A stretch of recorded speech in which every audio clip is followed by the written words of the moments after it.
In this video about the shooting of JFK, I'm going to start with the autopsy doctor's diagram here. And I'm going to start with the back wound. That's this wound here. This wound has been moved higher by the official storytellers in order to help explain the shooting better, the way they want it explained.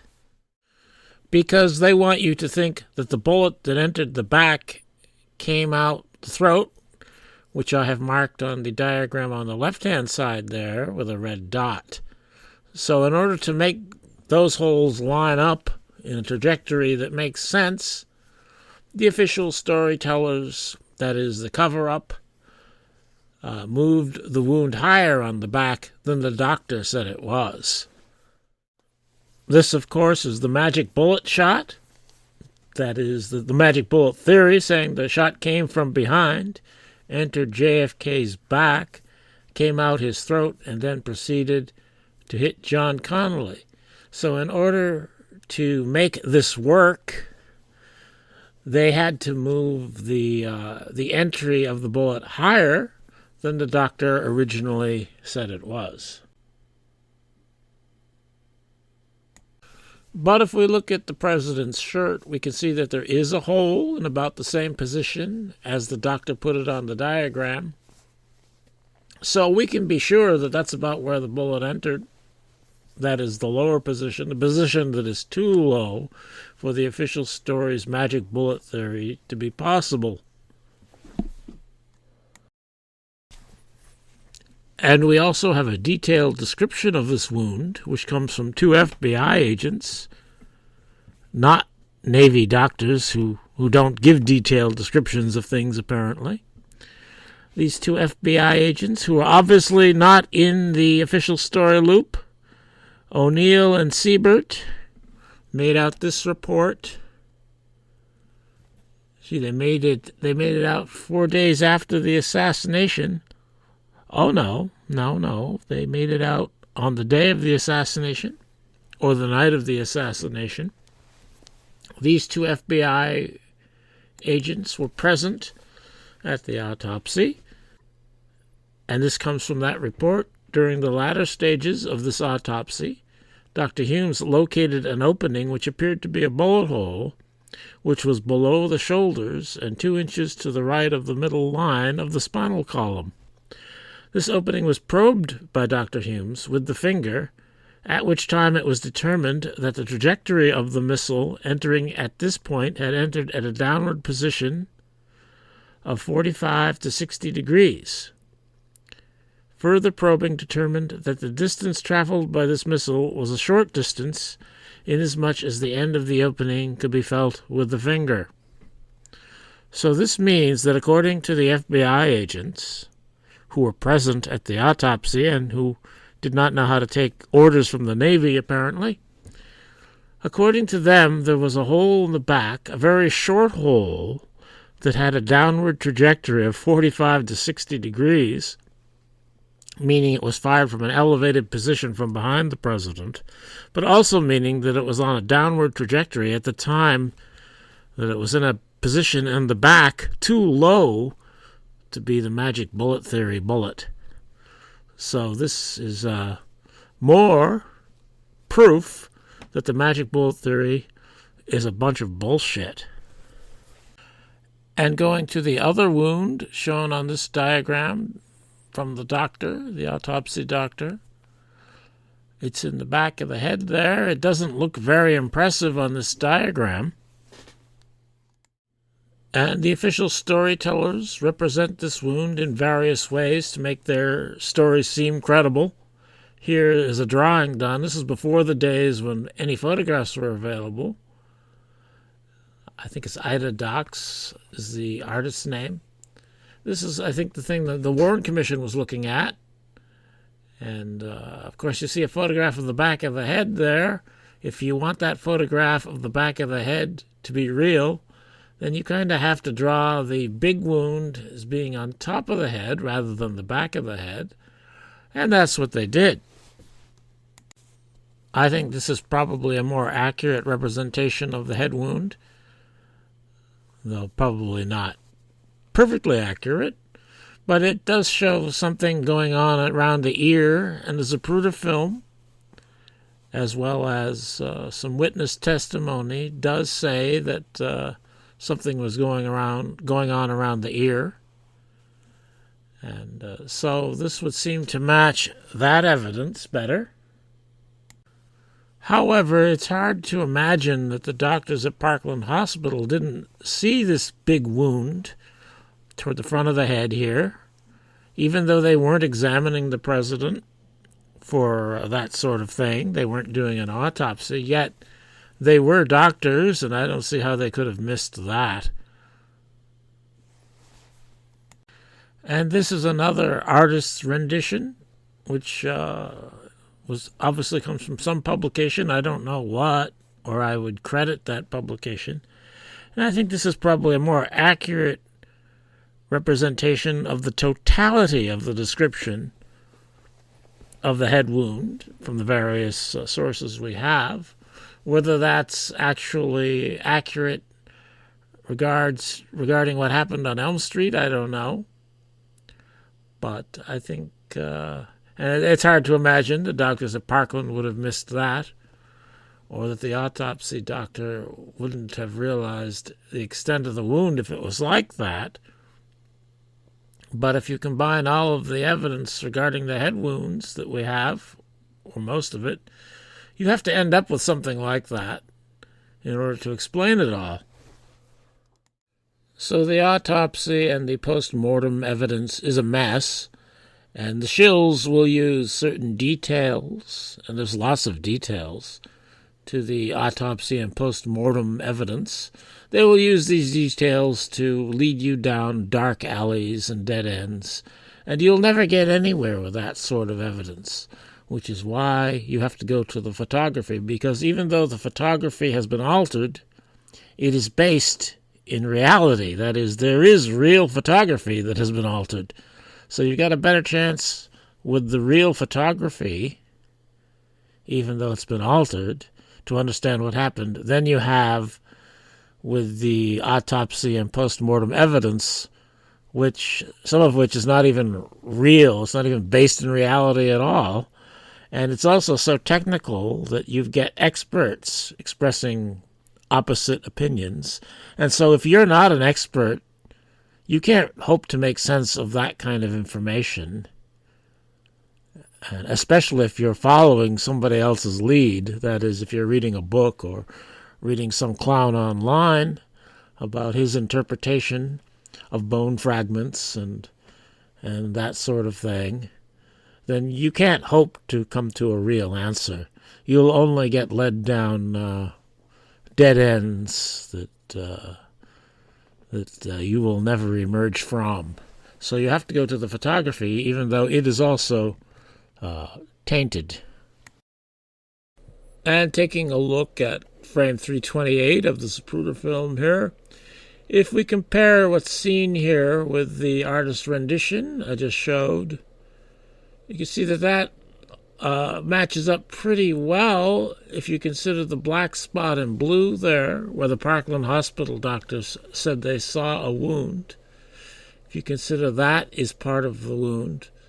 And the other part, you can actually see Jackie on the other side of JFK's head. Now he's a little tilted over towards her. And that matches up pretty well with the artist's rendition's broken part of the top of the head. But I think that the Zapruder film has been altered to make it look that way, because this was planned in advance, as was the Zapruder film. And the plan of the conspirators was to make the film look as though a shot had been fired from behind, and therefore caused a blowout in the front. And therefore they have darkened the area circled in blue here that the Parkland doctors saw. And in the autopsy, that becomes a little bullet hole that caused a big hole on top, which is what we see in the Zapruder film, coincidentally. And this is a good illustration of why I think the photography, even though it has been altered, is a better means to understanding the shooting than is the autopsy and post-mortem evidence. is because even though the photography has been altered here by darkening in the spot on the back of the head where there was a large wound, even though that has been done, you can still see where it has been done. The technology of altering film was not so advanced back then that they could do it perfectly. They couldn't put his hair in there. You'll have to think it's a shadow is the reason why you can't see his hair. But they could put a black spot in there, and they did. And they hid the wound in the back, and you can see, even though you can't see the wound, you can see that they hid the wound in the back, especially because we know that just a few minutes after this, all of the Parkland personnel who saw the wound in the head said it was in the back of the head there. And that's the spot where they put a black spot on his head. So the photography here, even though it has been altered, better shows what happened than the autopsy evidence does. And further evidence of the hole in the back of the head can be seen in the Zapruder film, when Jackie apparently sticks her fingers into the hole right here. And I think the editor has drawn in fake fingers there, or maybe that's the actual fingers. And I think that what it looks like to me anyways is Jackie realizes right here that there's a big hole in the back of the head and actually sticks her fingers into the hole. That's part of her realization. She probably didn't believe it until she put her fingers there and there was no head. So in order for all of this to make sense, I think that this part of the head in the Zapruder film, which I have outlined in green, was actually intact on Elm Street. Otherwise, the Parkland doctors certainly would have seen it. And so I think the photography, has been altered here by darkening where you would see Jackie's hair behind JFK's head where the hole is, by just putting some dark, because there's no details there. You can't see details of Jackie through where this hole is. All you see really is the darkness of her hair there, so that would be an easy alteration to make. You just put another dark spot in there. And it makes it look as though there's a big hole in the front of JFK's head here, when actually there probably wasn't. So the Zapruder film here was altered in this detail in order to be consistent with a shot from behind, causing a blowout in the relative front of the head, even the top front of the head here. But that's an alteration to the film. The front of JFK's head was not actually blown out like that. But there is good reason to think that something on the right side of Kennedy's head really saw some action.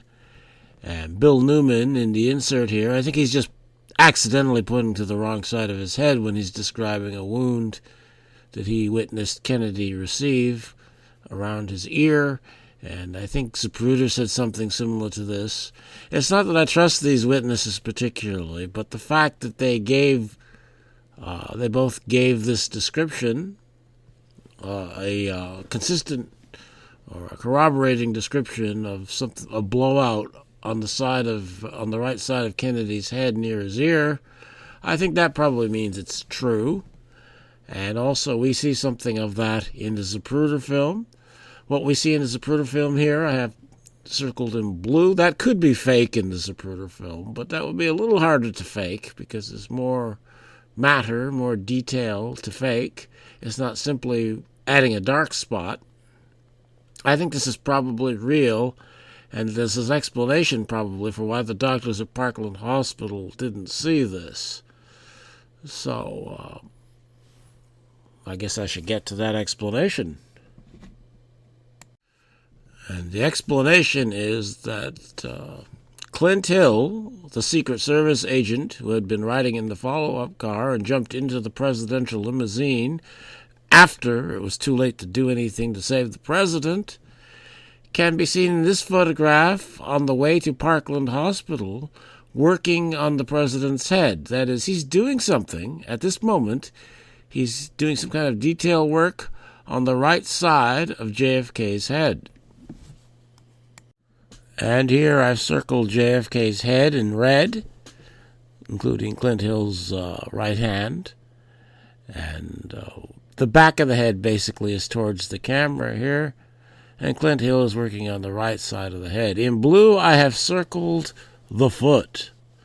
The foot appears in different versions, and I'll show the two different versions together after I finish talking here.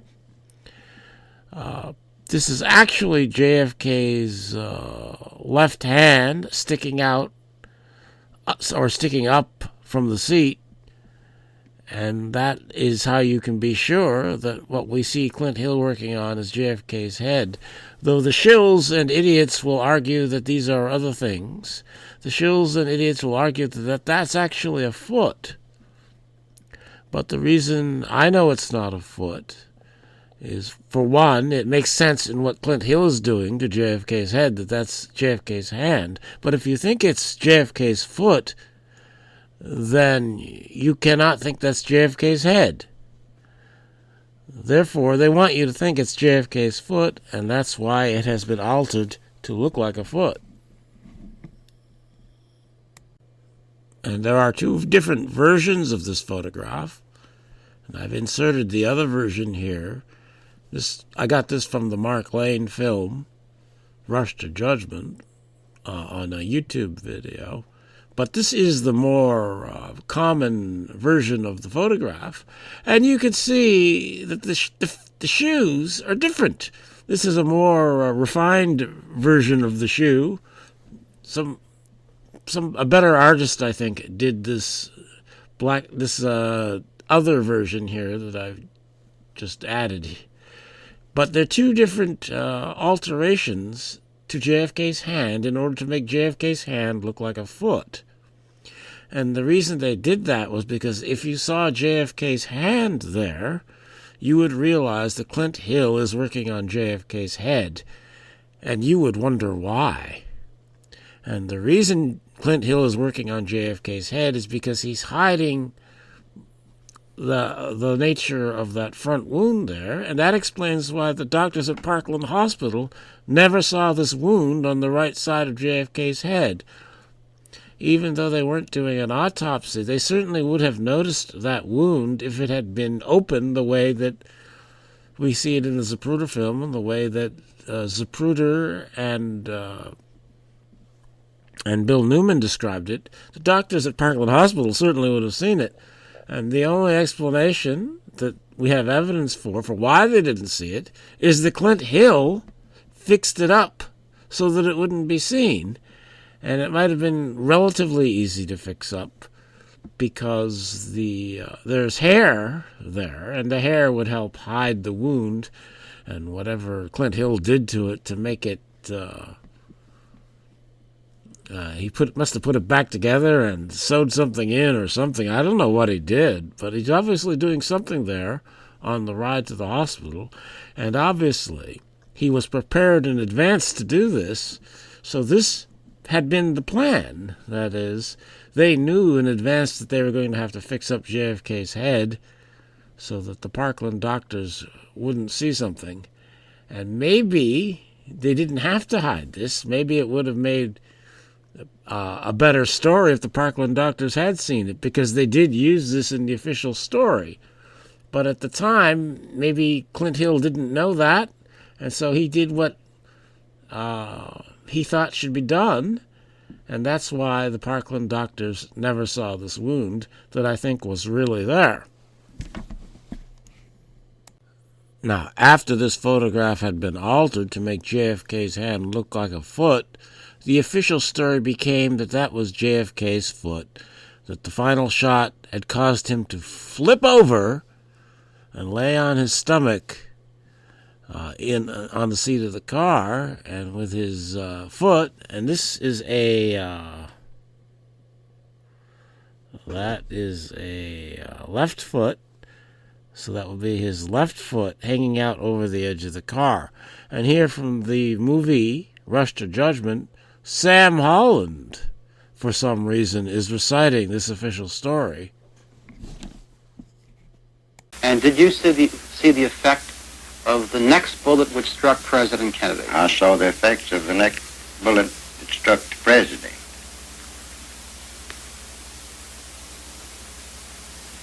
Because it flipped him over almost on his stomach and the side of his head, and his head was laying on the edge of the seat. He was laying more on his stomach, and his foot was hanging out over the car edge of the car upside down. So not only does the Lamarck Lane film show this altered foot, but it provides the official story explanation for this altered foot. And I think that's a very interesting. Mark Lane is a very interesting character. But, of course, this is ridiculous. JFK did not flip over when he was shot. We know he didn't flip over when he was shot. And eventually the shills and the idiots had to come up with another story. And eventually they decided that this was Clint Hill's foot. Clint Hill's left foot, somehow. That would be the far side of Clint Hill, his left side. That somehow is Clint Hill's foot, they tell us now.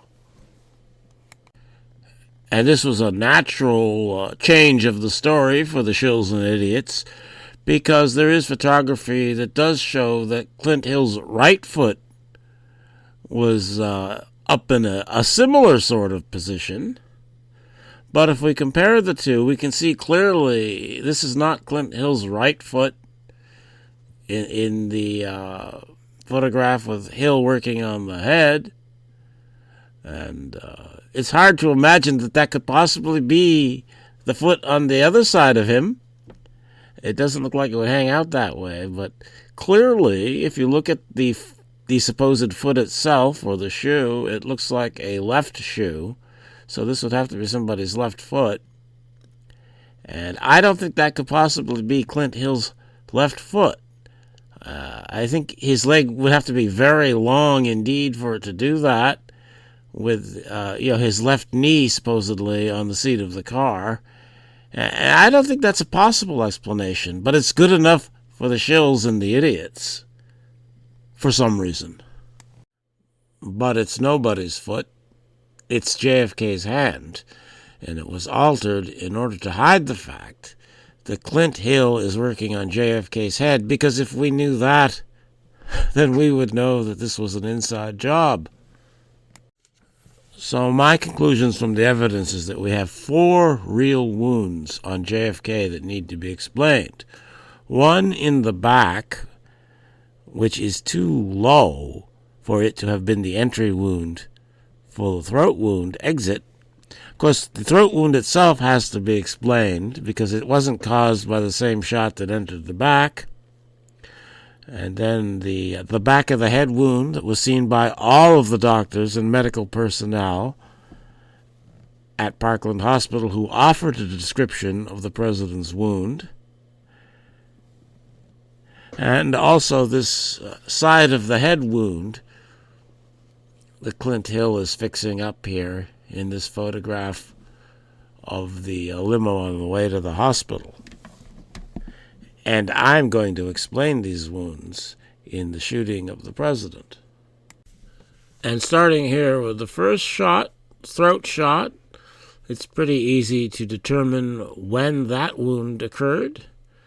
And that's right here. This is the shot that the shills and the liars and the idiots call the single bullet theory shot. And these people say that this has to be the same shot that shot John Connally, because John Connally jumps at the same time, as you can see here. John Connally does seem to jump or move or put his hand up that's holding his hat, the one that has the wrist that supposedly was shattered. So while he's holding his hat here, his wrist supposedly has been shattered while he's still holding his hat. Many people have pointed out that this is impossible, and I, in this video, have pointed out that this single bullet theory is impossible. So I won't deal with debunking that anymore. But this clearly is the shot that caused the wound in JFK's throat. And it didn't come from the back because there was only one bullet hole in the back. And as I've already gone over, that bullet hole is too low on the back to have come out JFK's throat there, to have hit Connolly or just to come out his throat. And also, as the FBI agents noted in the report I've gone over, that wound was explored, that bullet track was explored, and it ended very shortly in his back. It was not a through-and-through wound. It was a wound without a bullet that did not penetrate very far at all. So this throat shot did not come from the back. That means it came from the front. And that means the bullet did not exit. The bullet went into JFK and did not come out. According to the autopsy, there was no bullet in him. So you either have to believe the autopsy details and conclude that the whole thing's impossible, or we have to conclude that the autopsy details themselves are tainted, and that therefore this bullet came from the front and was still in JFK's body when he was at Parkland Hospital, at least. And the bullet coming from the front explains why John Connolly jumped in the same frame of film. It's because the bullet came by John Connolly's right ear as it went towards JFK's throat. And when a bullet goes by your ear, you jump. And that's why John Connolly jumped. It's not because this bullet went into him. It's because this bullet went by his right ear. Very close to his right ear. And that's why John Connolly, after this, said, "My God, they're going to kill us all." And he wouldn't have said that if he'd already been shot, because one of his lungs collapsed when he was shot.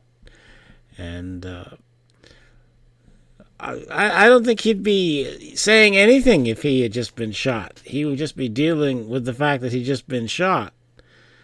And so Connolly did not expect bullets to be fired into the car, even though he was part of the conspiracy to murder the president. He did not expect bullets to be fired into the car. He wasn't told about that. He thought the murder was going to take place completely inside the car, and when he realized that was not the case, that is, the bullets were being shot from the outside into the car, he assumed that he was going to be shot too. And that's why he says, and why he is able to say, "My God, they're going to kill us all," because he has not yet been shot when he says that. And I said, "My God, they're going to kill us all."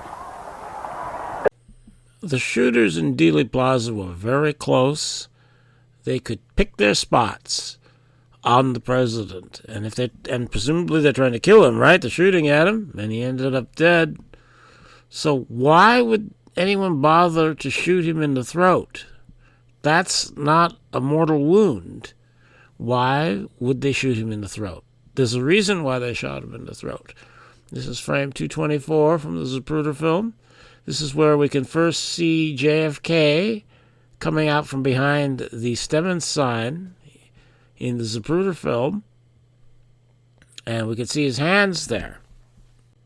And this is the next frame where he becomes more visible.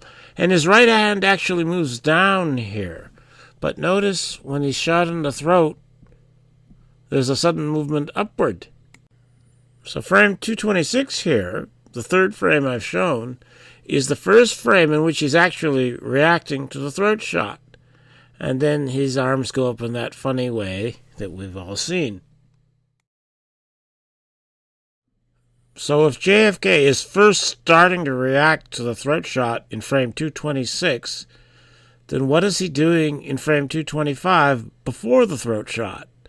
Or before he's reacting to the throat shot?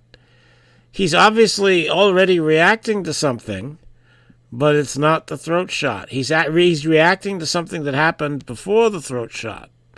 And that's why the throat shot was fired, to disguise his reaction to what he was reacting to before the throat shot. That is, the throat shot was fired to elicit a gunshot reaction from JFK instead of the reaction he was already experiencing behind the Zapruder sign. Now, why would he, the Stemen sign, why would he be behind the Stemen sign? Well, because this was planned. It was planned for him to be behind the sign when he was reacting to that other event. That was not supposed to be captured on film. The shot to the throat was supposed to disguise that reaction so that we see a reaction to a gunshot that we all recognize as something that looks like a reaction to a gunshot.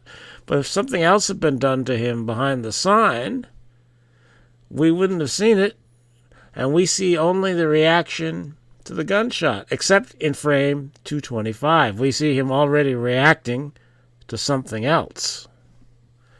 And that's why they fired the throat shot, to hide that something else. And this shot came from the overpass. It was planned to be the first shot, probably from a small caliber weapon, probably a .22 rifle. It was planned to be the first shot, and we can hear on the police radio, Channel 1 recording of the Dallas Police Department, we can hear that the ready signal is given from where the throat shot is going to be fired by the woman who says the gun is closed and he aims it. That's the ready signal. We're ready to start this thing. We who are going to fire the first shot from the overpass. The woman says the gun is closed and he aims it. And that means they're ready to fire the throat shot. And he's going to take aim and fire that shot into the throat. It's not meant to be a killing shot. It's meant to be a shot designed to get a reaction to a gunshot so that they hide the reaction to that other thing that happened to JFK when he was behind the sign.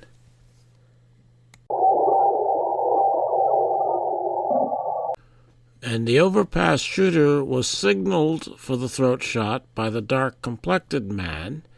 Here in the Willis 5 photo, I have the dark-complected man circled in red. He's close to the president. He's watching the president. He's got his right hand on the beeper button of his radio, his walkie-talkie, and you can see there's two straps. I don't think the straps are on the outside of his jacket there, but I think they're underneath his jacket, and we can see it telegraphing its shape through his jacket, highlighted probably by the angle of the sunlight bouncing off him towards the camera. He's got his right hand there ready to signal for when the shooter should fire the throat shot. Now, the shooter doesn't have to fire on cue. This is not a timed shot exactly, but dark-complected man wants to make sure that JFK is reacting to that other thing that happened to him behind the Stemen sign. And then the shooter will fire so that his shot will hit JFK and disguise JFK's reaction to that other thing that happened. And afterwards, on the left there, you can see it says with back protection. That's a photograph of the dark-complected man after the shooting. I think that comes from a Bond photo, but I forget now. But anyway, it shows that there's something underneath his jacket there that has some very angled edges up on top. And I take that to be some sort of a bulletproof, I guess it's not a vest exactly, but it's kind of like a bulletproof vest on his back, because he knew that shot would be coming by from behind him, close to him, on its way to the president's throat. And so that's why he's wearing protection on his back. And over on the right side there, where it says on radio, that's a photograph. I forget what photograph that comes from. But it's a well-known photograph that shows dark-complected man on his radio after the shooting. We can see the antenna there on the right side of his head. And it's because it's easier to see there because there's somebody standing with a dark jacket behind it, and that highlights the light antenna. So this guy had a radio, and he had bullet protection on his back, And that's what he's doing there in the Willis 5 photo. He's signaling the shooter on the overpass that they're ready for his shot to be fired. And I believe that shooter has to fire his shot fairly quickly, because then dark-complected man is going to be in his way if he doesn't shoot at the right time. So it's timed in a way, but he doesn't have to fire immediately upon the signal. What's important is to hit the president in the throat so that he reacts to the gunshot and we don't see his reaction to that other thing that happened. Of course, I have to find out what that other thing that happened was, and to do that, I'm going to have to see what happened inside the car just before JFK was shot in the throat. And as we can see here in the Zapruder film, JFK, who had been looking towards Jackie to his left, suddenly is looking forward. In fact, frames are missing. A couple frames are missing there when JFK suddenly turns forward. And this is what many people have identified as the first shot being fired, which obviously did not hit him. But I think a shot was fired here. And Kennedy is looking forward. It looks like he's probably looking to where I say the shooter is on the overpass. He's not looking at Zapruder's camera. He's looking to Zapruder's right. And that would be either the Black Dog Man location in the foreground or the shooter on the overpass in the background. So what I think happened here was that a shot was fired, probably a shot from the overpass, and this is probably part of the plan, part of a go signal for all the participants. Once that shot is fired, you are to do your thing. And I think JFK heard that shot, and he turned and looked toward the shot.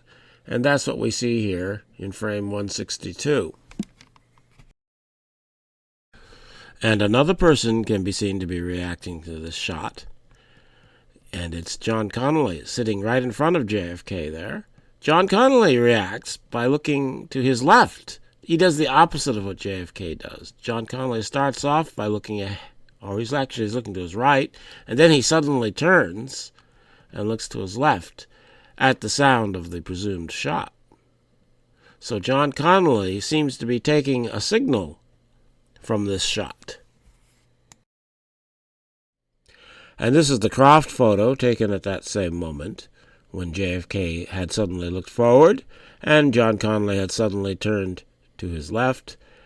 And here we could see that John Connally has a very serious look on his face, and he's looking towards his wife, Nellie. Here we go, Nellie.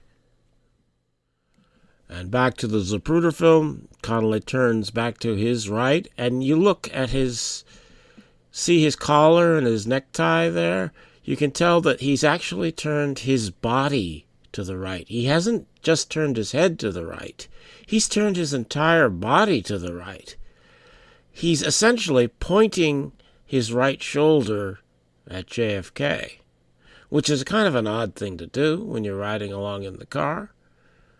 You might turn your head to the right to look at people in the crowd or something, but he turns his whole body to the right and points his right shoulder at JFK. And of course, this immediately reminds us of photography from earlier in the day when John Connally could be seen fiddling with his left hand underneath the right side of his jacket and with a very concerned look on his face. This photo comes from earlier in the day at Fort Worth, and this one comes from Love Field in Dallas just before the motorcade began. John Connally seems to be preoccupied, to some extent, with feeling underneath the right side of his jacket, and it's his right shoulder that he points at JFK just before JFK is shot in the throat. And then Connally gets hidden by the sign, and when we can first see him, when he comes out from behind the sign, What's going on there? Is he wearing a vest or what? I'm trying to see if his hand is underneath, his left hand is underneath the right side of his jacket. And it certainly is something strange going on there. It looks like there's a kind of a purplish rectangle over where his hand might be. In fact, it looks like you can see the white of the cuff of his shirt behind his left hand to the right of that rectangle. Of course, it's obscured enough so that anyone can argue that that's not the case. But I think John Connolly's left hand is underneath the right side of his jacket here, and that the editor of the film has obscured that kind of crudely with a purple rectangle so we don't see his hand underneath his jacket at this point, coincidentally. And then watch what Connolly does here. In his other hand, his right hand, he's got his hat, and he raises up his hat to hide his left hand coming out from under the right side of his jacket. And it looks to me, just from the motion, that he's putting something on the floor. And he looks towards the floor as he puts that thing on the floor. So what this looks to me like is John Connolly had something underneath his jacket, and he pulled it out from underneath his jacket, and he used his hat to hide the fact that he was doing that, and he put that thing on the floor of the car. Just before JFK was shot in the throat, or just as JFK is being shot in the throat, which seems to me to be a funny thing to be doing. What did he pull out from underneath his jacket and put on the floor of the car? Well, I think Connolly probably had something like this under his jacket, probably in his shirt pocket. This is a pen that fires poison darts. And this is the sort of thing that the CIA would probably employ. In fact, we know that they did employ or deploy such a device to a Cuban 2 days before the assassination, or at least, or was a day before the assassination, I think. And that comes from this document. It's a July 1st, 1975 document, but it's referring to a November 20th, 1963 document that was being abstracted here. Sanchez reported that although Amlash, and Amlash is Cubella, a Cuban in Castro's government, Amlash had wanted a high-powered silenced rifle with an effective range of hundreds of thousands of yards.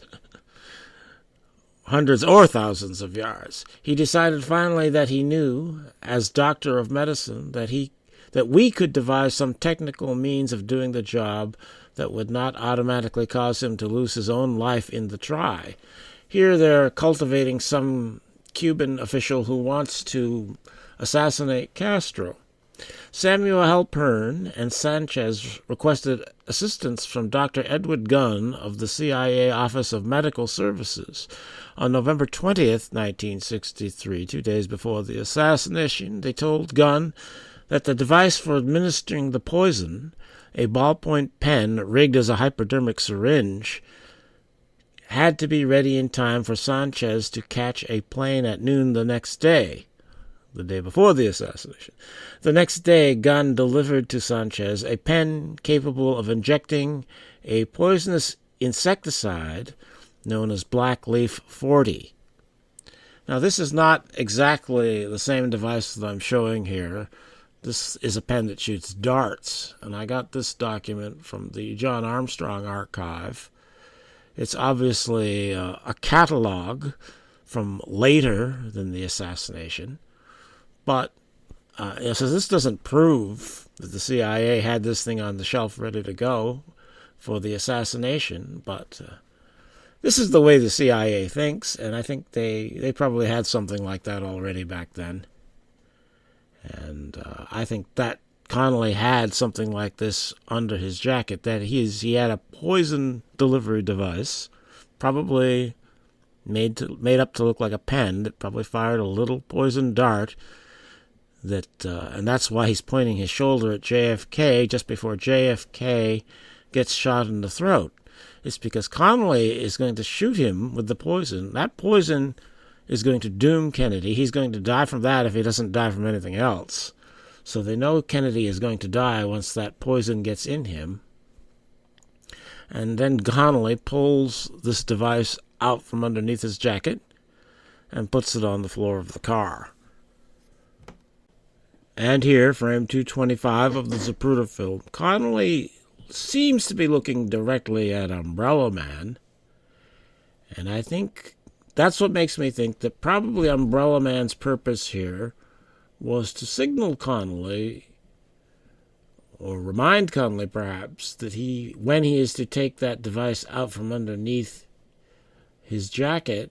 And I think the idea probably originally was that that was to happen while Connally was hidden by the sign from Zapruder's camera. And I think Connally was a little late in getting his signal, and that's why we can see it here. And that's why the editor had to add the purple triangle to hide the fact that Connally's hand was underneath his jacket and that he was pulling something out there. So the first shot that hit JFK was a poison shot from the governor of Texas, who was sitting directly in front of the President of the United States.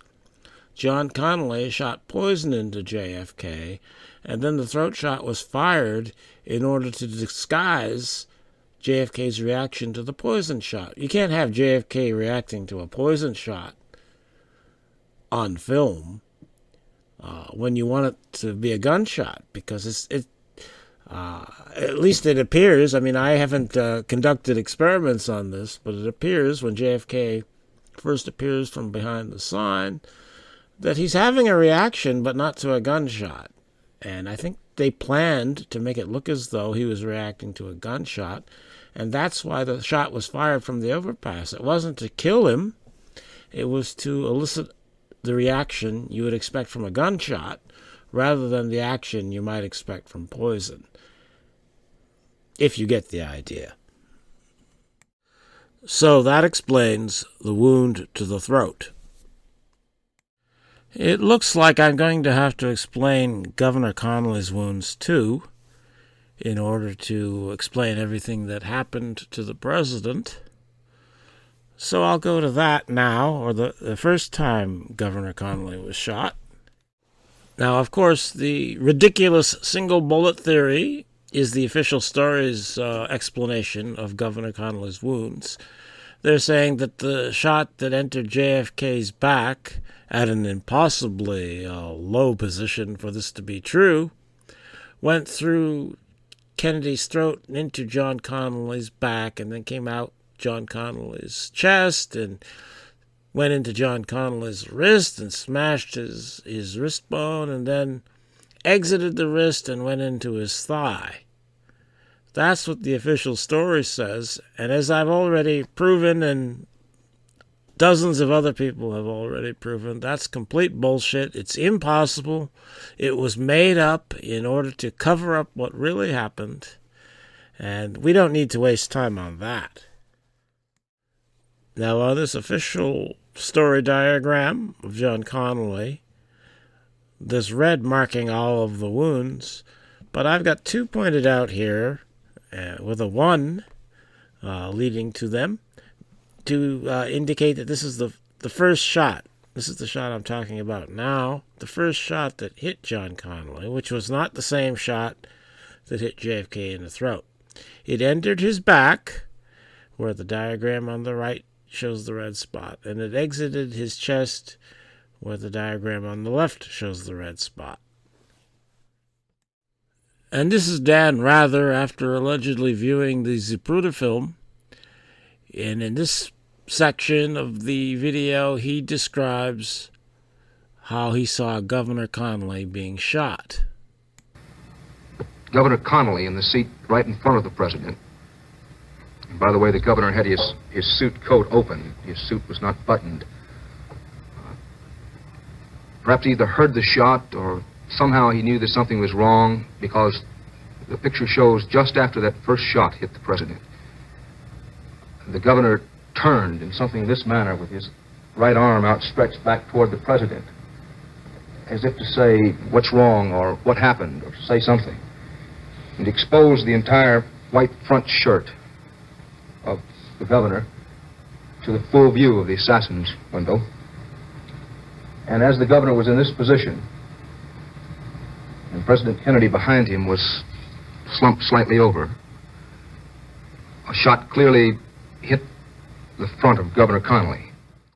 So if Dan Rather was watching this film, how could he have said this? He's saying that Connally was shot. He's implying, he doesn't say directly, but he's implying that he could see the blood appear on Governor Connally's shirt because Connally's jacket was open. That's how he knew that Connally was shot, probably. How would it be obvious to him that he was shot right here? Well, we look at the film here. Notice how the frame on the bottom rises up and covers John Connally's shirt. We can't see John Connally's shirt when he's shot. He's shot right there, but we can't see him being shot because this was hidden in the editing of the film by raising the frame or lowering the scene in the frame so that Governor Connally's shirt would be out of the frame, and we wouldn't realize that he was shot here in what I take to be frame 288 is where he was shot. So John Connally was shot right here, according to Dan Rather, and that's what it looks like in the film, too, if you look at John Connally's face. He suddenly grimaces there as if he's shot, as if he's reacting to being shot in frame 288. And if John Connally was shot in the back, right here, then who could have shot him in the back? I think the only obvious answer is William Greer. And it couldn't have come from outside the car. A shot like that would have had to go through the windshield, and we would see evidence of that happening if it went through the windshield. So William Greer, the driver of the limousine, shot John Connally in the back at around frame 288 of the Zapruder film. And I think it's obvious from listening to the recording of this phone call between J. Edgar Hoover and President Lyndon Johnson after the assassination that both of them knew that the driver, William Greer, had shot the president and John Connally. How did it happen? They hit Connally. Connally turned to the president when the first shot was fired, and I think in that turning, it was where he got hit. If he hadn't turned, he probably wouldn't have got hit. I think that's very likely. When the president got hit the second one? No, the president wasn't hit with the second one. I say if Connally hadn't been in his way. Oh yes. Oh yes. If Connally hadn't been in his way. Well, how could Connally be in his way unless he is William Greer? Because Connally is between William Greer and John F. Kennedy. So that's the only way that Connally can be in the way of the shooter. And both of them knew it. And the reason I had to cover Connally getting shot there in frame 288 is because I needed to establish the shot had been fired at frame 288. Because look at Jackie here. Like one of Pavlov's dogs, she responds to that shot by going into action and doing whatever it is she does. And from this I conclude that Jackie had a role to play in the assassination, and that her cue was the shot from Greer. Now, I think Greer probably intended to shoot JFK at that point, but he actually had to shoot John Connally because, as LBJ said, John Connally was in the way. If he hadn't turned, he probably wouldn't have got hit. I think that's very likely. When the president got hit the second one? No, the president wasn't hit with the second one. I say if Connally hadn't been in his way. So Greer couldn't shoot JFK at frame 288. He had to shoot Connally first to get him out of the way. And then in frame 304 here, Greer has his gun pointed back again. And I don't know if he actually fired there or not. I think he was going to fire because he realized he had to fire a shot to cue Jackie, and he didn't have long enough to think about it to realize that his shot into Connolly cued Jackie. So he may have fired at frame 304, and I can't see the results on JFK, or maybe he looked and saw that Jackie was already in motion and decided that he did not have to fire. But anyway, the point of this is to get to whatever it is that Jackie's doing. And to do that, we'll go to frame 313 of the Zapruder film. This is usually called the headshot. I think the head is actually not being shot at all here, and that this was part of the plan, was to produce this apparent headshot in order to support the idea that the shot had come from behind, and thus it pushed the exit material in a forward position.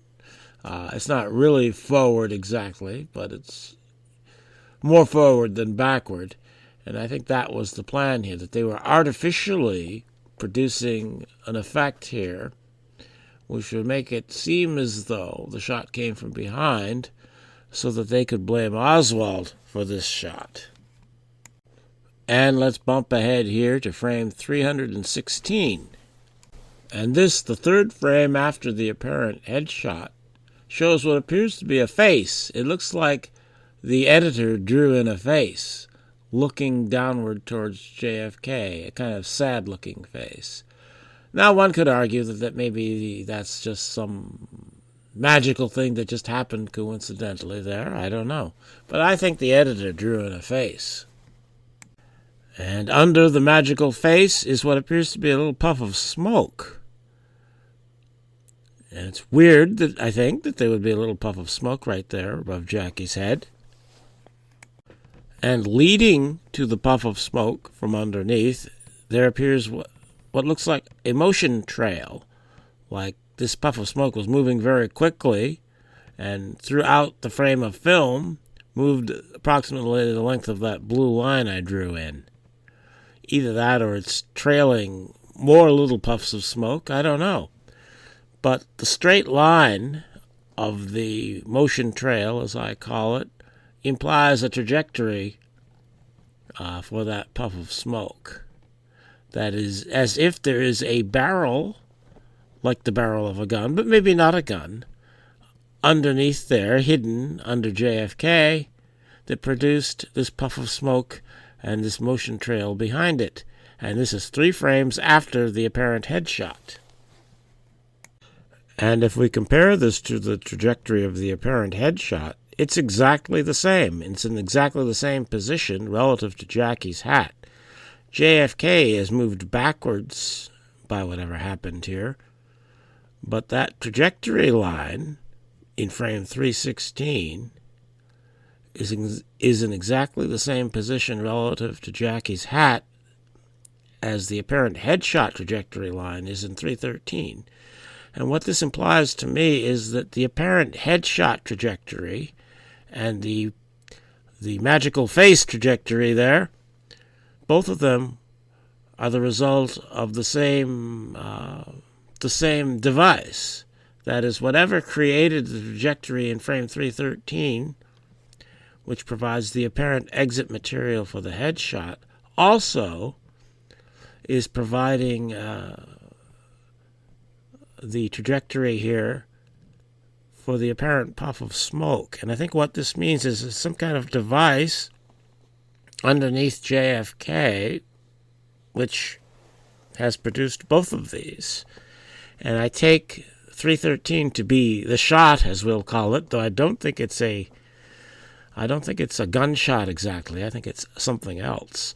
And in 316, I think that puff of smoke, there's some kind of a recoil effect. That is something that came out just after the shot. And this is a photograph of the back seat of the car after it had got back to the White House garage. And this is the best photograph of this I've been able to find. And what it looks like to me, what I think this is a cut in the seat and something in the middle there sticking out through that cut from underneath the seat.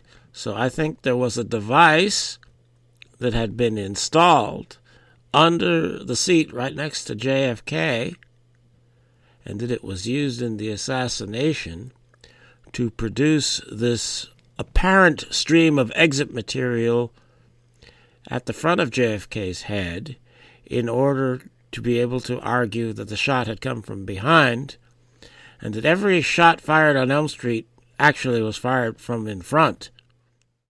And what I mean is that every shot that hit the president or the governor came from the front. I do think shots were fired from the sixth floor window, but I think they were decoy shots that were not intended to hit anybody.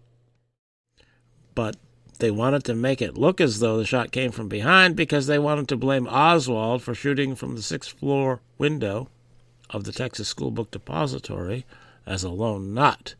They didn't want to blame all these other people that were involved.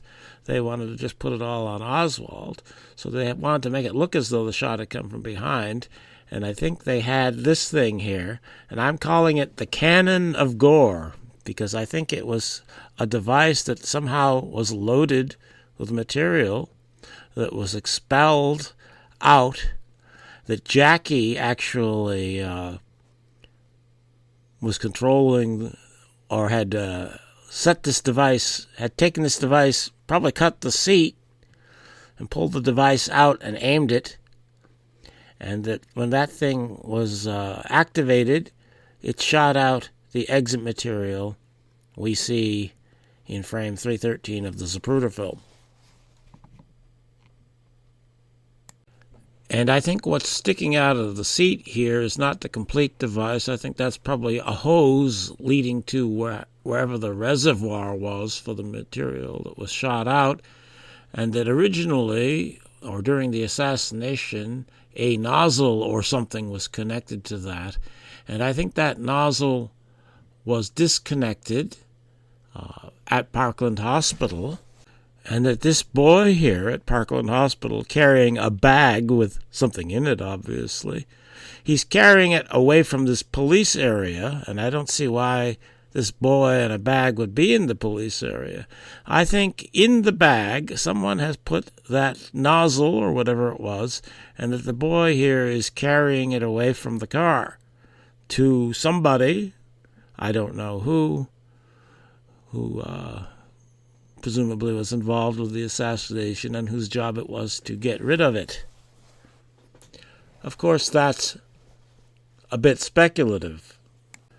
And going back to frame 313 here, it's necessary to point out that William Greer, the driver of the car, apparently has his right hand and I believe his index finger extended to something on the dash or in front of the dash or near the dashboard.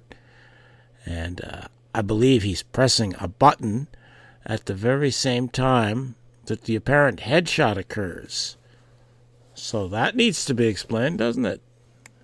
And this is the frame before that, frame 312, which is a much clearer frame. It's a very clear frame in the film compared to most of the others, certainly compared to 313. But this is an instant before 313. And I think it's easier to see here that William Greer is looking back at the president as his right hand is extended to the dash, as if he's getting ready to do something at the proper time. And I think that's what he's doing.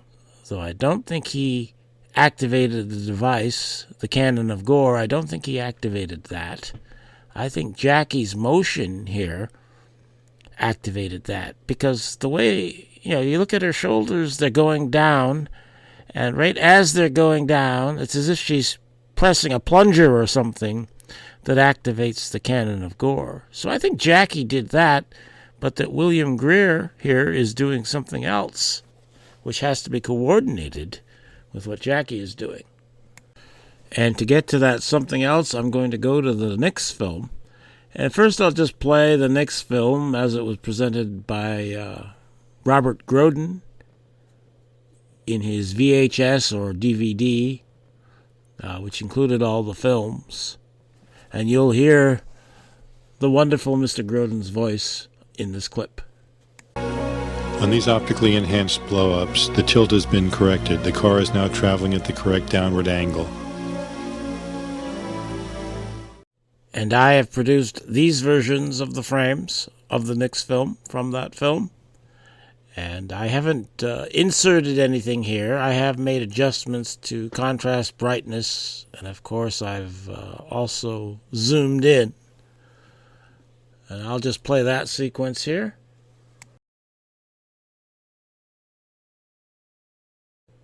And a very short sequence it is. This is the first frame of my little sequence, and I have circled an area behind JFK that I want you to pay attention to, because something happens there. A thing appears there, a black thing. Now, there are idiots and shills who will argue that this is just some random black spot on the film, and such things do occur. But if you watch this short sequence, you will see that various things appear there as if they are shooting up from below, that is, from below behind JFK. And as we can see here in the next film, Jackie famously got up on the trunk of the car, and she was reaching for something. Now, there's some wacky official story about what she was reaching for, some brains or something. I think that's bullshit. I think she was reaching for something that flew up behind JFK's back and went out back over the car, and that was evidence, and she was trying to retrieve that evidence. I think she was reaching for this thing that we can see flying up in the next film behind JFK. I think Jackie was reaching for this thing that can be seen draped over the edge of the tire hump on the Lincoln Continental car, and you can see the proximity of Jackie's hand to the thing. This is after she tried to reach for it and failed, and you can see that she's using her right hand there for support now. There's obviously nothing in it, nothing she values anyway. It's not like she got a piece of brain there that she's going to give to the doctor later. That's bullshit. That's a bullshit story. Maybe she grabbed a piece of brain afterwards. I don't know. But she was reaching for this thing that's on the tire hump of the car. And it looks like it's a fabric sort of thing. It looks like it's draped there. It doesn't look like a rigid sort of thing. So I think that's the thing we see here flying up in the next film. Jackie saw it fly up. She realized it wasn't supposed to fly up, and she wanted to go get and retrieve that incriminating evidence because she knew what it was. I think this device malfunctioned, that it was some kind of bladder that would fill with air, something like an airbag in a car would do, that would inflate to save you from crashing through the windshield.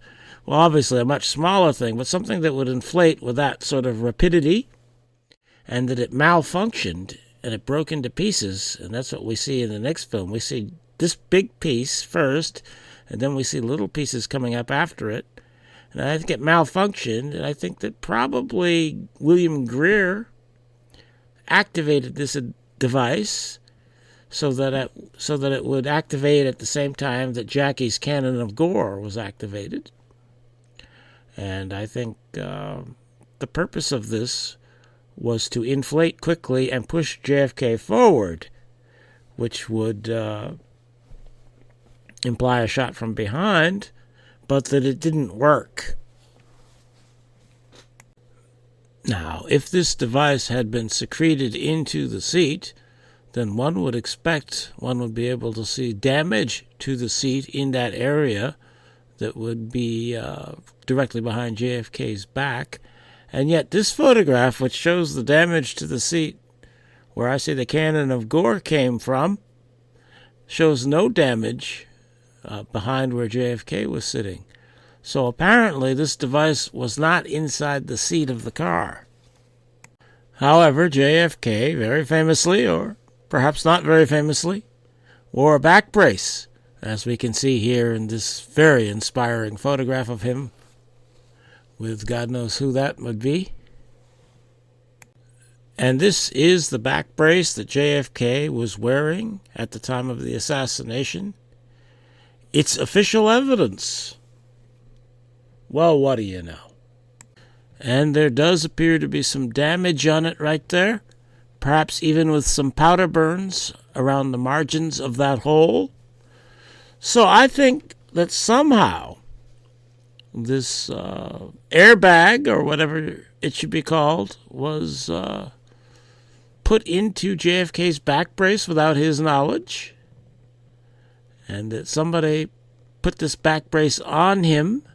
He probably had to have help to put it on, or probably generally had help putting it on. I'm sure he didn't know there was something special in his back brace, but I think that's the thing we see here in the next film coming out, and that Jackie reaches for on the trunk. That is, that there was a device inserted into JFK's back brace, and it must have had some kind of a radio tripping control on it, because it's not connected physically to what William Greer is pressing on the dash of the car, but somehow he could activate it remotely, either with some radio device or something I don't understand. And that explains what we see in the next film and what Jackie reaches for. And it would make sense in this plan, this fake headshot plan. Maybe I could call it the head fake. Everybody thinks it's a headshot, so I have to explain it. Even though the head was not shot during this event we see on 313, during that that event within the event. Even though the head was not shot here, this fake headshot has to be explained, and I have explained it. There was the cannon of gore, and there was the airbag that had been put into the backpack, and William Greer and Jackie were the people who executed this fake headshot plan. So that takes care of the fake headshot. Now for the real headshot. I find that Kennedy's head wounds are the most difficult to explain, because we have good evidence of 2 shots having been fired at the time that his head wounds occurred. Many people, I don't know if it's many people, more than one person anyway, thought shots had come from behind the picket fence. And there's evidence that somebody ran away from that location after the shooting, a young man who would fit the description of Oswald, actually. And I think J.D. Tippit was probably there, too. And so somebody fired from behind the picket fence here. I think that's a pretty good, pretty firm conclusion. And then, of course, there's William Greer here in frame 318 of the Zapruder film, which, of course, is very blurred. There is evidence that William Greer's arm is in motion here, having at some point been pointing backwards.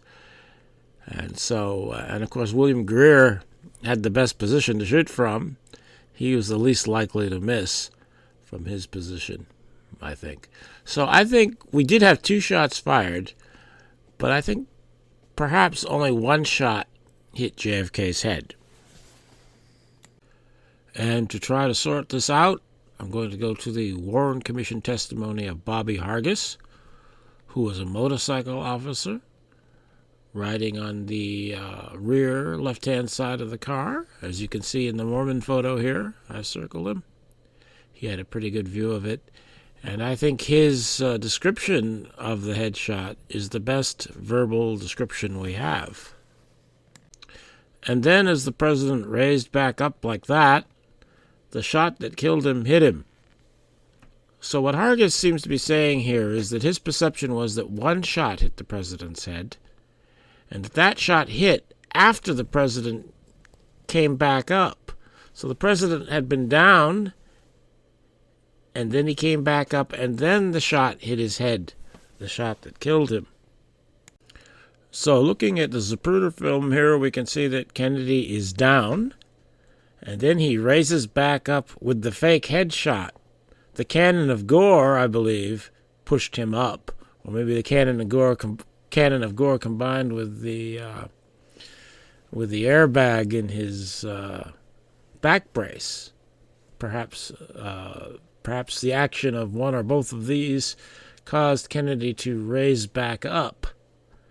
And then, corresponding to frame 318 here, the shot that killed him hit him, according to Hargis. And we can see, even though this is a very blurred frame, and it was probably intentionally blurred by the editor, it does look like the back of JFK's head is very much elongated here.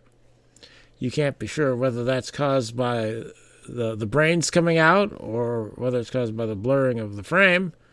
But it's at the same frame that we see William Greer's arm up there. So the way I interpret this is that William Greer fired the shot that caused the blowout in the back of the head that Bobby Hargis perceived to be the shot that killed the president. However, I get a different conclusion when I consider the Nix film. Starting here in the Nix film, JFK is down at this point, and then the cannon of gore fires, and JFK raises up, and he's up at this point. But then at this point, a new motion appears in JFK's head where he's going back and to the left from the Zapruder film perspective. But here it just looks like he's going back, and maybe even that the head elongates a little bit. And here is the same frame where the new motion starts in JFK's head. And I've circled the driver, William Greer, here. And he has just turned around. He's already turned back around towards the front. So I don't think William Greer, according to the Nix film at least, could have fired this shot, the shot that killed the president, according to Bobby Hargis. Now, both of the films, the Zapruder and Nix films, both of them have been altered, but I think the Zapruder film was altered far more carefully than the Nix film, because the Zapruder film was going to be the star, the definitive photographic record of the assassination, and I don't think they were quite so concerned with the Nix film. The Nix film is from further away and is much less detail. It's harder to see anything in the Nix film. So I trust the Nix film a little more than I trust the Zapruder film. So I think this means that William Greer did not fire the shot that Bobby Hargis perceived to be the one that killed the president, and presumably that would be the shot that blew out the back of the head. So I think the shot that blew out the back of the head probably came from the picket fence and not from William Greer. And this is the last frame in the Nix film where William Greer, the driver, is still turned around facing the president. JFK is up here, but it's not absolutely clear that his head has been shot here. But it could have been shot here. So I think probably William Greer was looking to see if he needed to shoot Kennedy in the head, because he probably knew somebody from outside the car was going to be doing that. But I would imagine that he would have been told that he might have to do that if the person outside the car misses. And so I think William Greer probably did shoot here, and that's probably what caused the blowout on the right side of the president's head. That is, Greer probably shot a shot that blew out that part in front of JFK's ear that Clint Hill had to disguise on the way to the hospital. Because the shot from behind the picket fence had not yet been fired. So Greer, I think, shot the head here, and that caused the right side wound. And then the shot from behind the picket fence caused the blowout in the back of the head. I'm not absolutely certain of this interpretation, but that's my best interpretation at the moment. So I've explained all of JFK's wounds here, and now I have to finish explaining John Connally's wounds just to make this complete. And here in frame 322, this is after JFK's head has been shot, John Connally's right wrist gets shot. It was not part of the single bullet theory shooting. This occurred after JFK had been shot in the head, frame 322. And we could see that in John Connolly's wrist, there's some exit material on the left side of the wrist, if you look closely. And on JFK's chest, we have something, it looks like bullet fragments probably are bouncing off his chest, maybe taking some clothing material with them. I don't know. But if you look at the film here, it looks like JFK is reacting to have been shot in the chest. His chest kind of bumps out here. Some people think that means he was shot from behind at that point. I think it's fragments, bullet fragments coming out of John Connolly's wrist, hitting him in the chest, hitting him pretty hard probably, and bouncing off. That's my interpretation of that. And taking a wider view of frame 322, we can see that this shot came through the windshield. You can see a stream of glass there in front of Kellerman's head. So it came by the right side of Kellerman's head there, went through John Connolly's wrist, and then impacted JFK's chest. And then a couple of frames later, another shot comes through the windshield, and I can't see that this hit anybody. So Connolly's wrist was wounded by this shot through the windshield at frame 322, and that explains all of his wounds except in his thigh. As I understand it, there were 2 bullet fragments in his thigh, and I can't say what shot produced those bullet fragments in his thigh. It probably wasn't the shot into his wrist, because I would think that the bullet fragments from this shot would not deflect into his thigh like that. I would think, but I don't know. I really don't know what wounded his thigh. And these shots through the windshield came from this guy standing on the overpass, the presumed railroad detective. And upon careful analysis of the photography, it can be determined that he has a rifle with him, and that rifle is attached to a sling which he is holding while he is apparently talking on a radio, a walkie-talkie. Even though some shills and idiots will say he's drinking a cup of coffee at this time. But only a desperate idiot would say something like that he's going to have a 1990s plus Dunkin' Donuts type cup of coffee up there, and he's going to choose to have a sip from it just after the president had been murdered in front of him. So I think he's actually talking on a radio.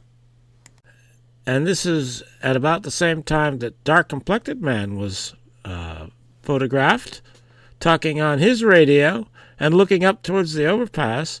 So I think probably the presumed railroad detective on the overpass is talking to dark-complected man here, and that they were in cahoots. Both of them were part of this assassination plot. And I call him the presumed railroad detective because of things said by Officer Haygood.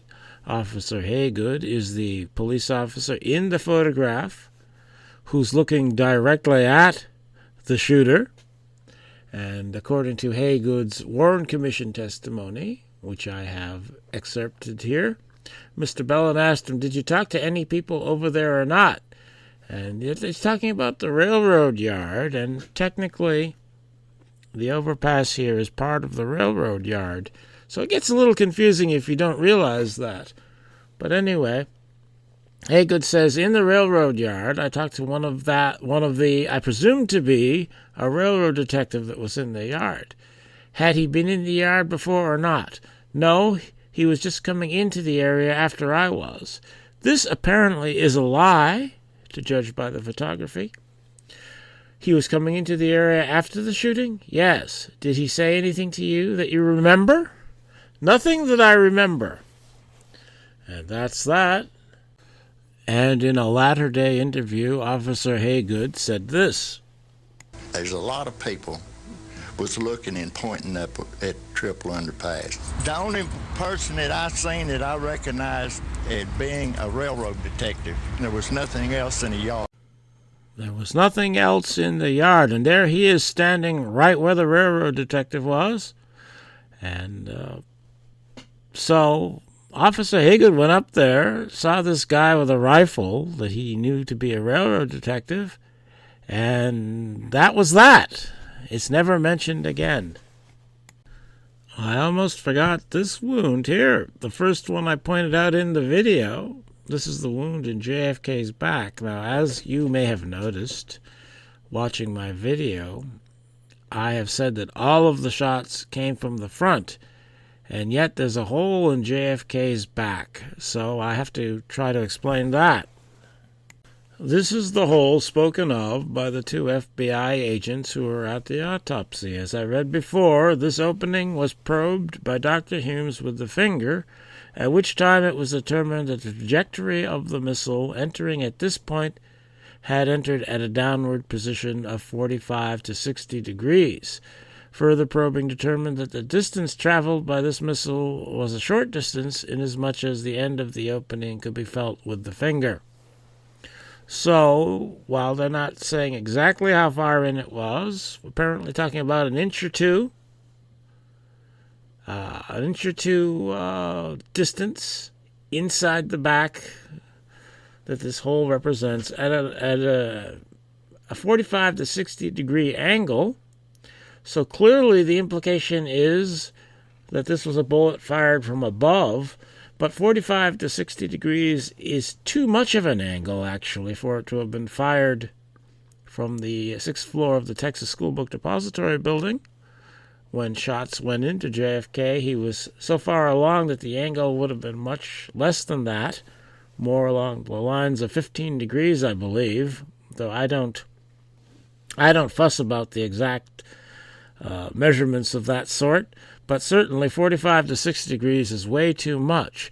But it's enough to clearly indicate that it was fired from above, and I think the implication here is that this is a fake wound, a wound that was created after the fact in order to make it look as though a shot had entered JFK in the back, because the conspirators were trying to blame Oswald shooting from the 6th floor window. And so they want a hole that can be clearly said to have come from above and from behind. And that's what we have in this impossible back wound. And I made a video a couple years ago about body alteration opportunity on Air Force One. And my conclusion is that body alterations were done in the Air Force One galley here, which was directly across the way from where JFK's casket had been placed on the airplane. And I don't think I'll get into all the details of that here, but I think it would have been easy enough in a well-financed, pre-planned operation to be able to fake a bullet hole in the back of JFK. They could have put him face down on the galley table there, the JFK operating table, as I have it labeled.